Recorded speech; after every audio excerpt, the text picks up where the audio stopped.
very open ka na sabihin in public na meron kang jowa. So, hindi ka ba natakot nung una? Siyempre, ikaw artist ka, tapos non-showbiz yung jowa mo.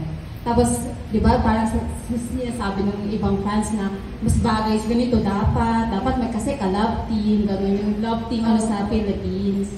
Ako po kasi bata pa lang po ako, parang sinumpa ko sa sarili ko na hindi ako magjojowa ng showbiz.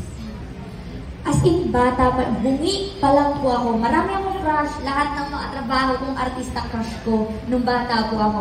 Pero alam ko sa sarili ko, hindi ako magjojowa ng artista. Gusto ko ng peace. Gusto ko ng peace. Ayoko na may nakikisaw-saw. Kasi kung family ko nga, ayoko na nakikisaw-saw sila sa kahit crush or MU. So, paano pa pag hindi ko kakilala? Paano ko ipapaliwanag yung sa outside ng relationship, na outside forces, na hindi ko naman kailangan paliwanagan? And hindi po kasi ako yung tao na explain. Mag-explain po ako once, twice, or kung kailan ko feel na need kong mag-explain. Pero hindi para sa satisfactory nung kailangan kong pag-explain. Pero para mailabas ko po yung totoo kong nag-feel.